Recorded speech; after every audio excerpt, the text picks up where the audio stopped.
The cruelest lies are not the ones shouted by enemies. They are the ones repeated by people who once sat at your dinner table. My name is Evelyn Carter. I am 38 years old, an emergency physician, and for years I learned how to stay calm while everyone else panicked. But nothing in my career prepared me for the day my former mother-in-law stopped me in a hospital hallway and proudly announced that her son had replaced me with my former best friend and finally gotten the child I supposedly could never give him. It was a Thursday evening near the end of a 12-hour shift. I was handing over patient charts to a nurse named Ethan when I saw Margaret Bennett standing near the maternity ward elevators. She was dressed perfectly, carrying herself with the confidence of someone who believed she had won. She looked me over, smiled a cold smile, and spoke loudly enough for nearby staff to hear. "Leaving you was the best decision my son ever made. Now he has a baby boy with your best friend." Years of humiliation could have broken me in that moment, but they did not. Instead, my fingers rested on the gold watch my grandmother once wore. It was my habit whenever life became difficult. I looked directly into Margaret's eyes and quietly asked, "Is that what you believe?" She blinked, surprised by my calmness. She expected anger. She expected tears. She expected me to collapse beneath her words. Instead, she found a woman who had already begun putting pieces into motion that nobody around her understood. Before I explain why I stayed so calm, you need to understand how all of this began. I grew up in northern Indiana in a town where gossip traveled faster than truth. My mother cleaned homes. My father drove trucks until his health failed him. I worked relentlessly through school and eventually became a doctor. My entire philosophy was simple. Work hard, remain quiet, and the truth will eventually reveal itself. For years, that belief served me well. Unfortunately, it also became my greatest weakness. I married Ryan Bennett when I was 26. He was charming and attentive, the kind of man everyone trusted immediately. For the first few years, I trusted him too. We wanted children and spent years trying unsuccessfully. Eventually, I suggested we both get tested. I treated patients every day and knew fertility struggles were rarely one person's burden alone. Ryan refused every conversation about it. He laughed, changed subjects, and insisted nothing could possibly be wrong with him. So I went through testing alone. My results came back completely normal. I sat in my car reading the report and felt both relieved and confused. If everything was healthy, then what was the problem? I never received an answer because Ryan quietly began creating one for everyone else. He started with his mother. Then she spread it to church friends, neighbors, and anyone willing to listen. Soon, people were looking at me with sympathy. They whispered that I was the broken woman who could never give her husband a family. The worst part was that my closest friend, Olivia Parker, stood beside me through every painful moment. She brought wine to my apartment, listened to my tears, and told me I deserved happiness. I trusted her completely. I never noticed how often her attention drifted toward Ryan, or how much she already knew about his schedule. By the time I discovered the truth about their betrayal, my marriage was over, my reputation was damaged, and my silence had already cost me more than I realized. But what none of them knew was that a 7-year-old secret was about to surface, and one man was already walking toward the hospital carrying the first piece of it. 5 minutes after Margaret spoke, automatic doors opened somewhere behind her. I did not turn around yet, because I already knew a chain reaction had started. The man approaching would not save me. He would do something far more dangerous. He would force every hidden truth into the light. And none of us were prepared for what followed next. The divorce happened with astonishing speed. One evening I came home after a shift and found legal papers waiting on the kitchen counter. Ryan had already packed half his closet and moved into Olivia's apartment across town. There was no dramatic argument and no final attempt to fix our marriage. He simply disappeared and left everyone else to explain my failure for him. By the end of the week, the town had already accepted a story I never wrote.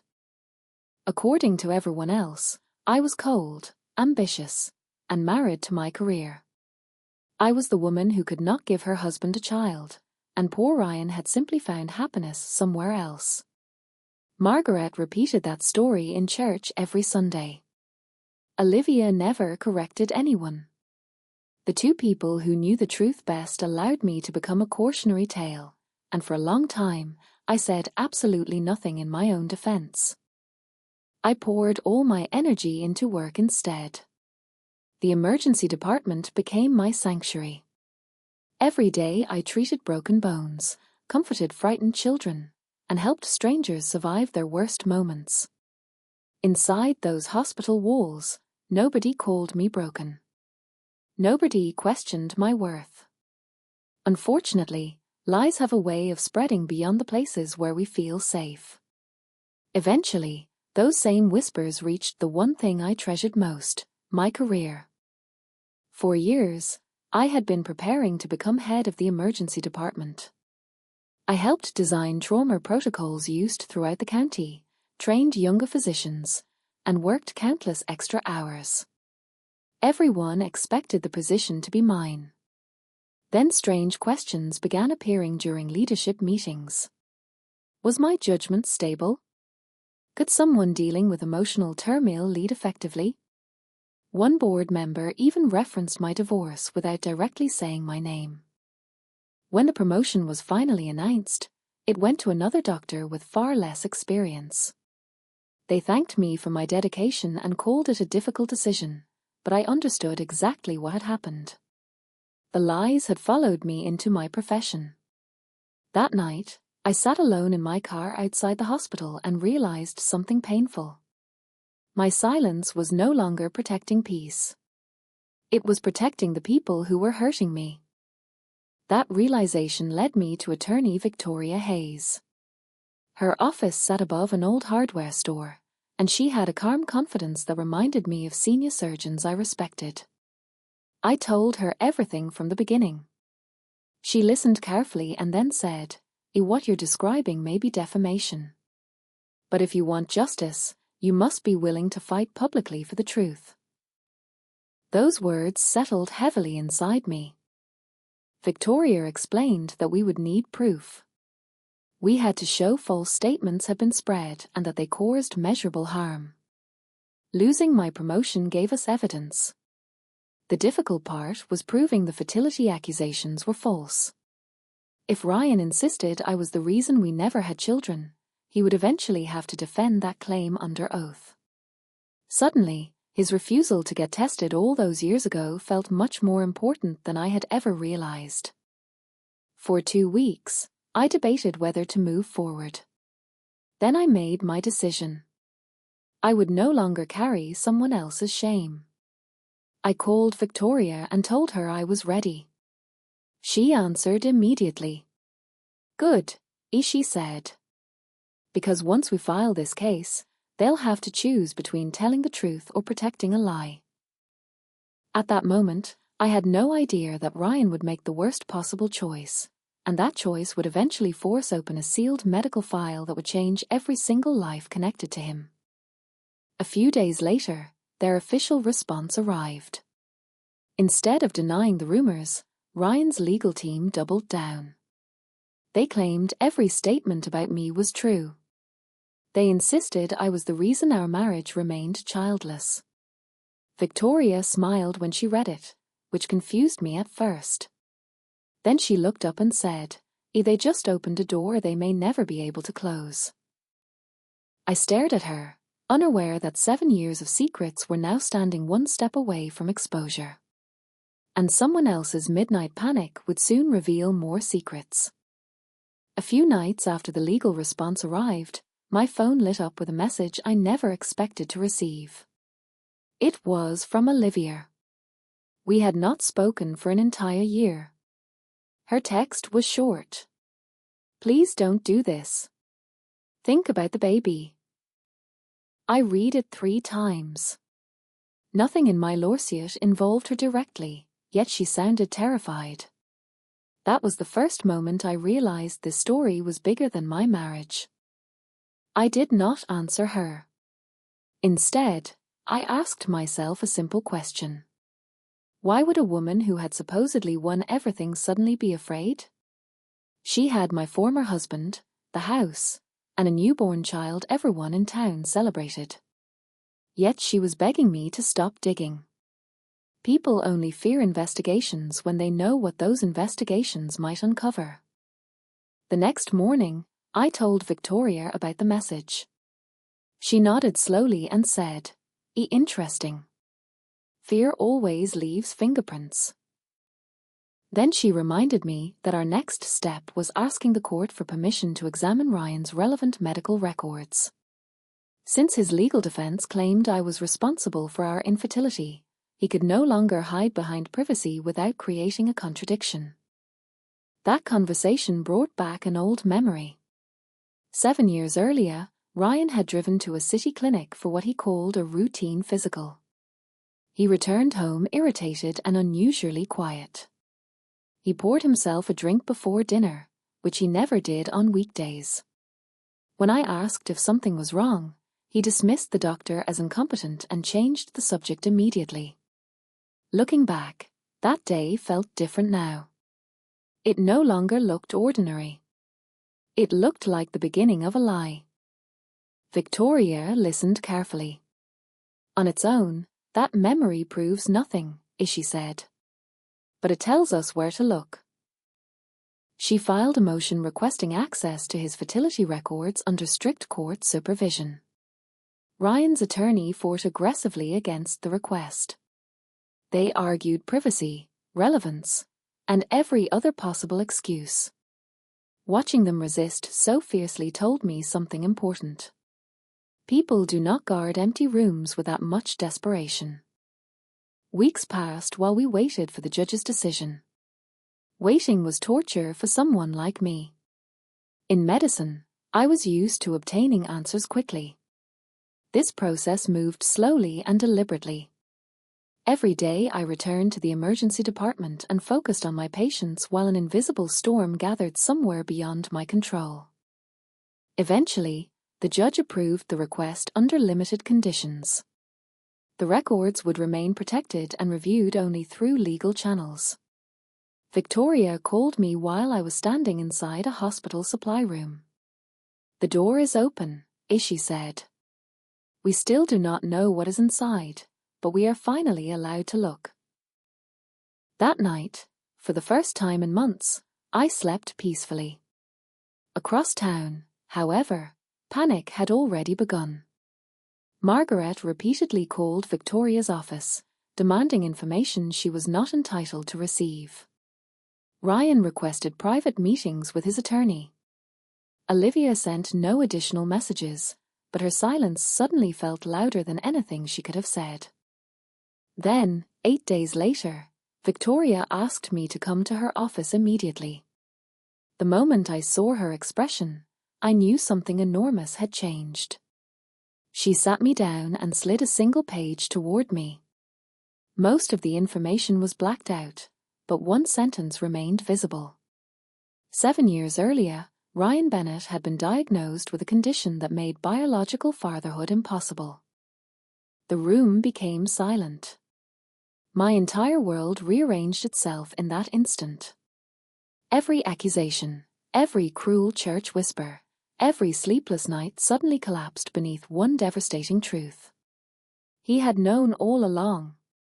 But even that revelation was not the most shocking part. Because if Ryan could not father a child, then whose baby had everyone been celebrating all this time? As I stared at the paper, another memory surfaced. Olivia's message suddenly sounded less like fear for a child and more like fear for exposure. Somewhere in this tangled story, someone else knew the truth. Someone had been protecting a secret for years. And before long, A stranger named Gabriel Torres would walk into a hospital room and change everything. His arrival would expose a betrayal far worse than simple divorce. Gabriel Torres entered my life without ever intending to. He was not a hero arriving to rescue anyone. He was simply a man searching for an answer. Months earlier, he and Olivia had briefly been involved before she abruptly ended things. She blocked his number, disappeared, and never mentioned a pregnancy. He tried to move on, but certain dates never lined up in his mind. On the same day Margaret confronted me in the hospital, someone accidentally mentioned Olivia's room number and delivery date to Gabriel. He followed a feeling he could not explain and came to the hospital hoping to ask a simple question. The moment he walked through the maternity ward doors, Olivia's face lost all its color. That reaction alone told him everything he needed to know. I did not understand any of this at the time. I only saw a stranger entering a room full of people who suddenly looked nervous. Looking back now, that moment was the beginning of an avalanche. Every lie built over 7 years had started to crack at once. None of them realized that the lawsuit and Gabriel's arrival were quietly moving toward each other. Meanwhile, Victoria prepared for court. She explained that our case was no longer just about my reputation. Ryan's medical diagnosis created a contradiction impossible to ignore. If he could not biologically father children, then the story everyone had celebrated publicly needed to be examined carefully and legally. We were not chasing rumors anymore. We were following evidence. Ryan's attorney suddenly became eager to settle. They offered money, a private correction to the medical board, and a confidential agreement that would bury everything forever. On paper, it looked generous.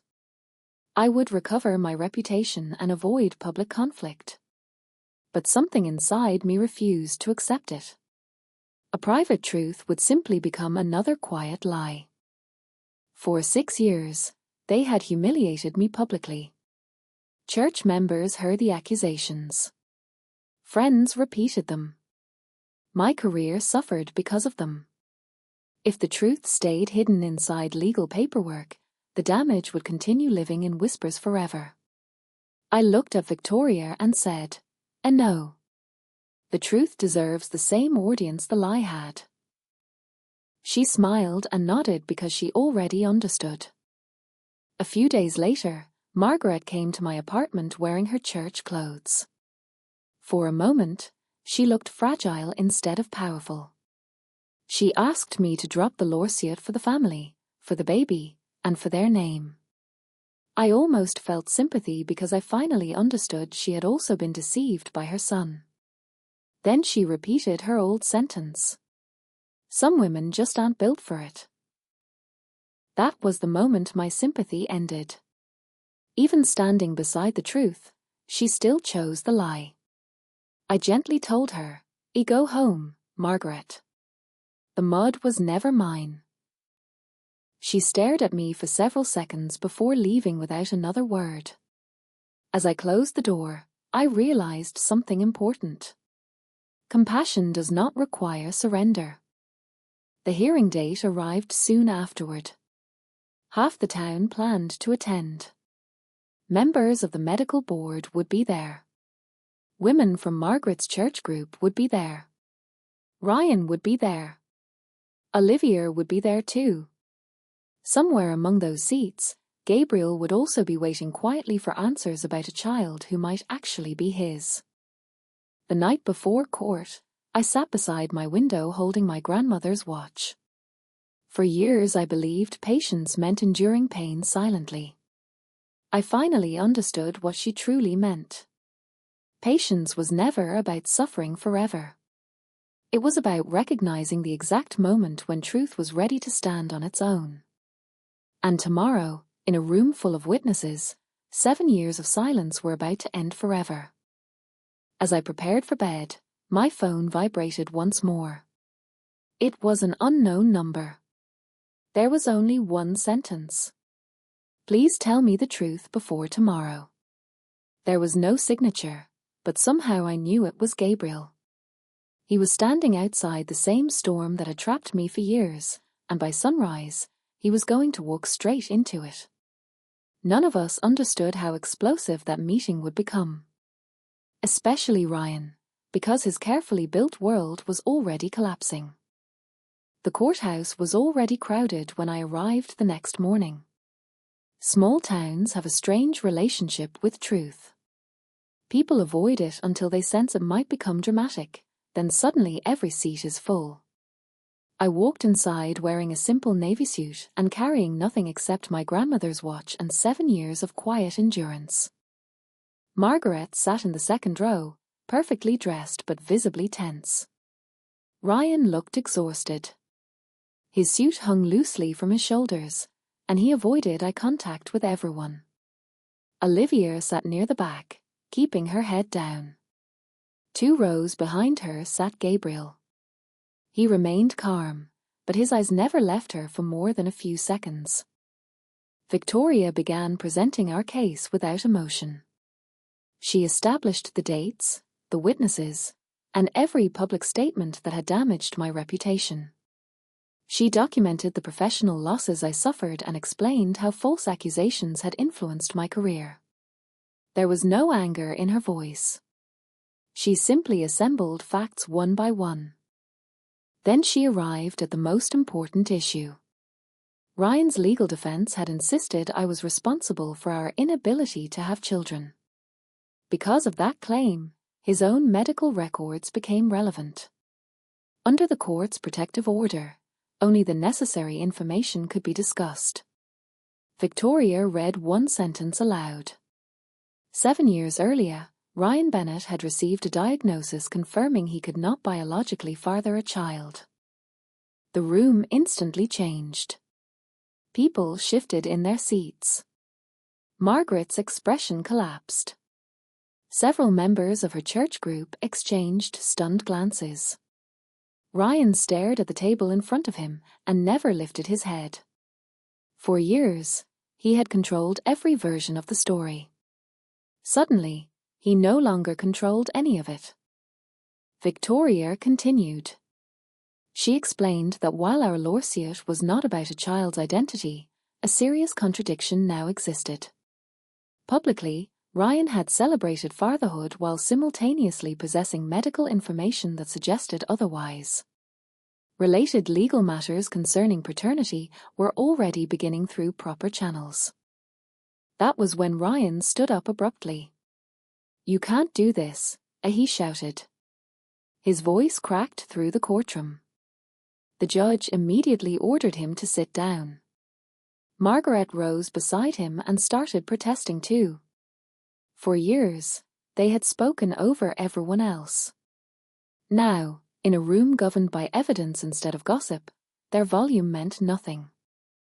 Margaret suddenly pointed at me.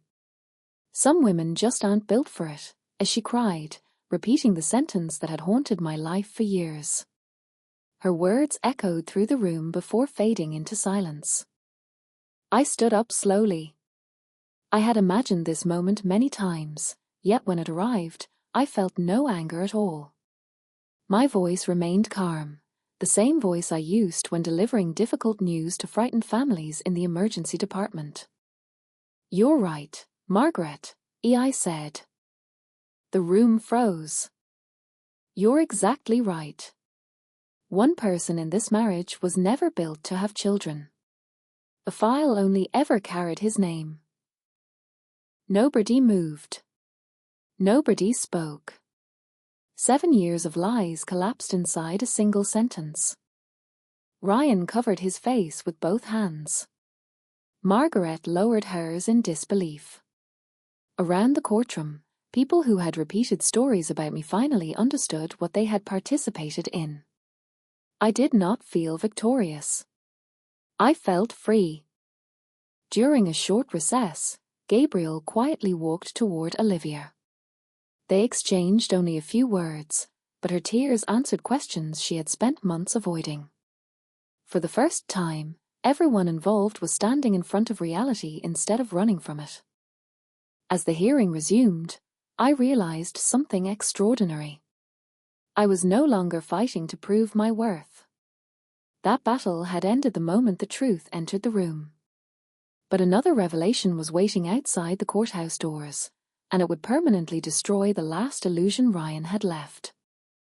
Outside, reporters were gathering and another court filing had just been submitted.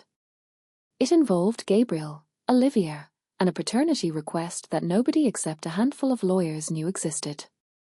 Ryan had survived one truth already, but this new document threatened something even bigger. By tomorrow morning, the entire town would discover whose child had really been born. And once that answer arrived, every remaining excuse would disappear forever for all involved. By the next morning, the entire town was talking. Small towns survive on stories, and for years I had been the villain inside one that was never true. Now, for the first time, people were being forced to question everything they thought they knew. I arrived at the hospital before sunrise. The familiar scent of antiseptic and clean linen greeted me as it always had, but something felt different. I was no longer hiding inside my work. For years, this building had been my refuge because it was the only place where nobody called me broken. Today, it felt like a place I had reclaimed.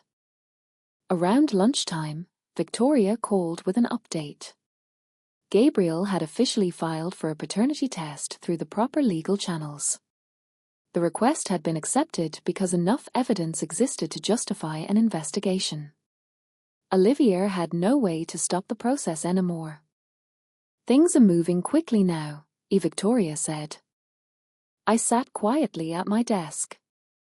"Are you all right?" she asked. "Yes," I answered honestly. Because I was. That surprised me. For years, I had imagined justice would feel explosive. I thought there would be triumph or anger or celebration. Instead, I felt peaceful. The truth had finally become heavier than the lie, and everyone else was now carrying its weight. Later that afternoon, I received news that Ryan had requested another private settlement meeting. This time, he wanted to speak directly. I agreed.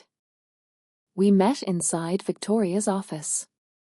The moment Ryan walked in, I barely recognized him. The confident man everyone admired had disappeared. He looked exhausted, defeated, and much older than before. For several moments, he said nothing. Then he finally spoke. "I never meant for it to go this far." I looked at him calmly. "It went exactly where you took it." He swallowed hard. I was scared. That sentence almost made me feel sorry for him. Almost. Because fear did not explain 7 years of cruelty. Fear did not explain church rumors, damaged careers, or stolen reputations.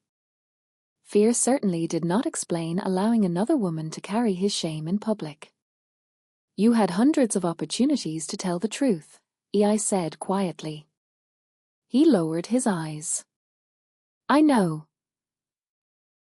That was all he could say.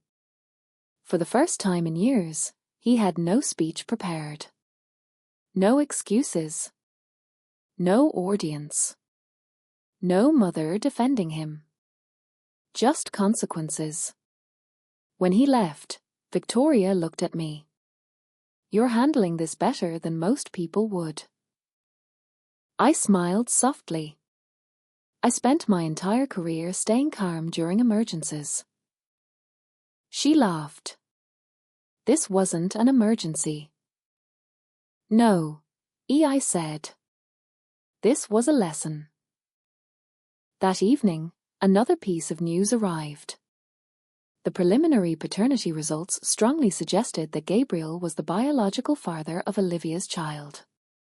The town exploded with gossip. But I refused to participate. That child was innocent. The child had never been part of my battle.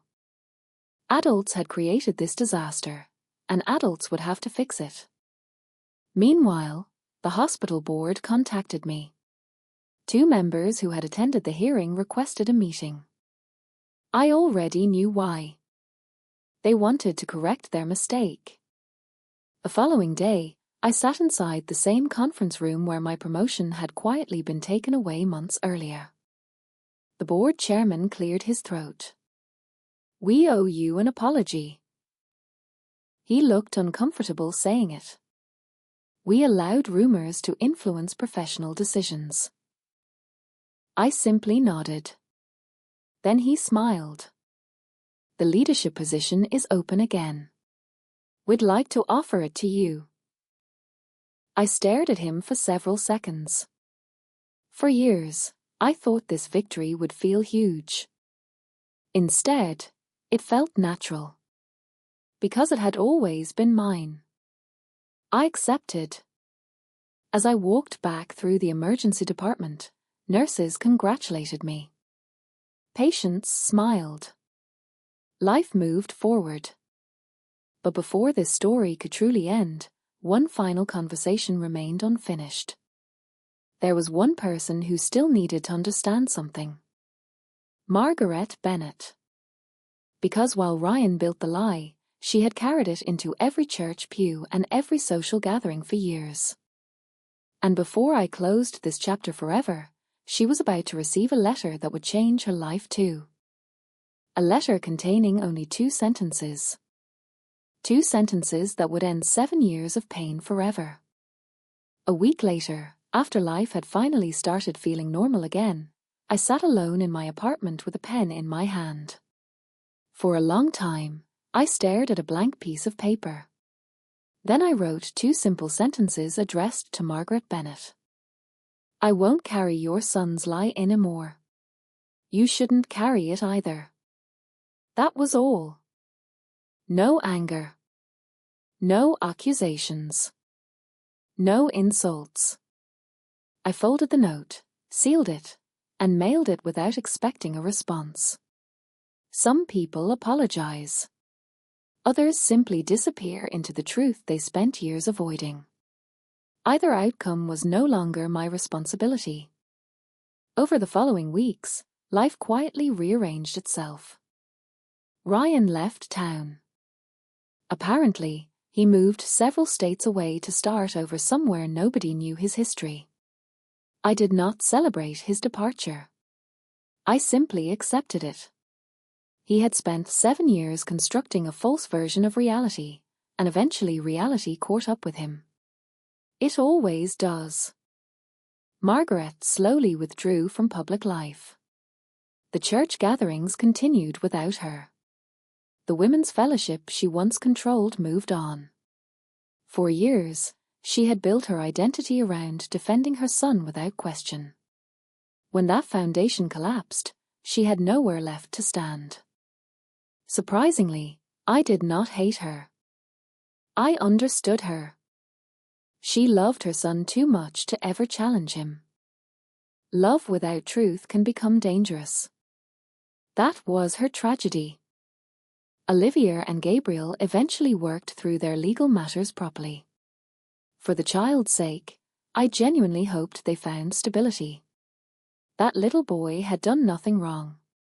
He deserved a peaceful future free from the mistakes adults had made around him. Olivia and I never spoke again. Sometimes people ask whether I forgave her. The answer is simple. I let her go. Those are not always the same thing. Some friendships do not end with arguments. They simply reveal they were never what you believed they were. Once you accept that, carrying resentment becomes unnecessary. Meanwhile, my life continued growing.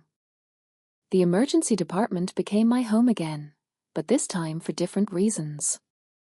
One afternoon, while leading a trauma team, I caught my reflection in a dark window. For a moment, I stopped.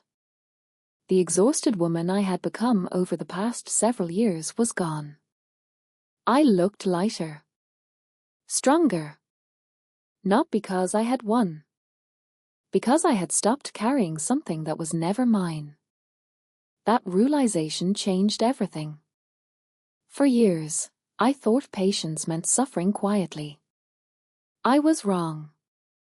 Patience means recognizing the exact moment when truth is ready to stand beside you.